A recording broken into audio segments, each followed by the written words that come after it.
আসসালামু আলাইকুম। আল্লাহর কাছে লাখো কোটি শুকরিয়া, আমাদের দীর্ঘদিনের এই ডাক আল্লাহ কবুল করেছে।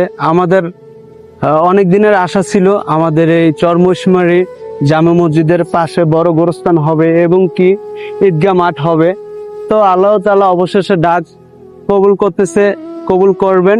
তো আমরা দু একটা কথা শুনবো আমাদের ইমাম সাহেবের থেকে। আসসালামু আলাইকুম। কেমন আছেন? আসসালামু রাহমাতুল্লাহি ওয়া বারাকাতুহু। আলহামদুলিল্লাহ, ভালো আছি।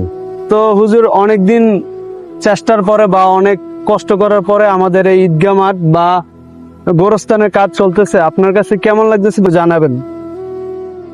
আলহামদুলিল্লাহ, অনেক ভালো লাগতেছে। দীর্ঘদিন আল্লাহর কাছে প্রার্থনা করার পরে আল্লাহ তাআলা দোয়া কবুল করেছেন, আর দীর্ঘ চেষ্টার পরে আমরা এই কাজ ধরতে পেরেছি।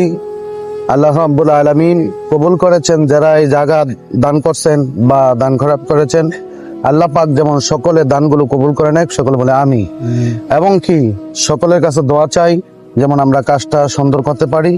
সকলে একটু দোয়া করবেন, আল্লাহ পাক যেমন এটার সুযোগ করে দেয়, এটা যেভাবে আমরা সাজাইতেছি এমন সুন্দর যেমন হয়, আল্লাহ পাক যেমন কবুল করে নেয়। ওই সাইডে দা ঈদগাহ মাঠ করবো, আর এই সাইডে দা গোরস্থান আছে, গোরস্থান আমরা করব। এই সাইডে দা আমরা গোরস্থান করব, বিশাল গোরস্থান।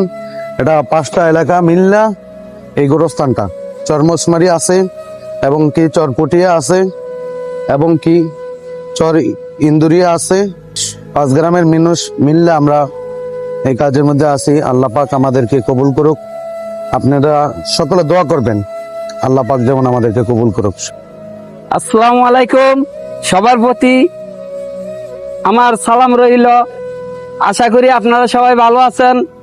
তবে আজকে আমাদের এই অনেক দিনে পর আমাদের এই চরমশমারি জামে মসজিদ উন্নয়ন কাজ চলতেছে, সাথে আমাদের গোরস্থান আছে, পাশে আমাদের ঈদগাহ মাঠটা হবে।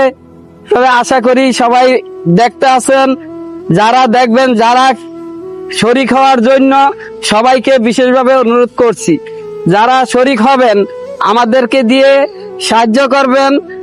টাকা পয়সা আমাদের অনেক লাগবে। মোট এই বালু বড়টের পরাই 4 লক্ষ টাকার মতন লাগতে আছে। আপনারা যদি দয়াবান হন, কেউ যদি আমার এলাকার ভালো অবস্থাশীল ব্যক্তি হন, দয়া করে আমাদের এই গোরস্থানের জন্য সাহায্য করবেন। আমাদের এলাকার জন্য আপনারা হাত বেরিয়ে দিবেন।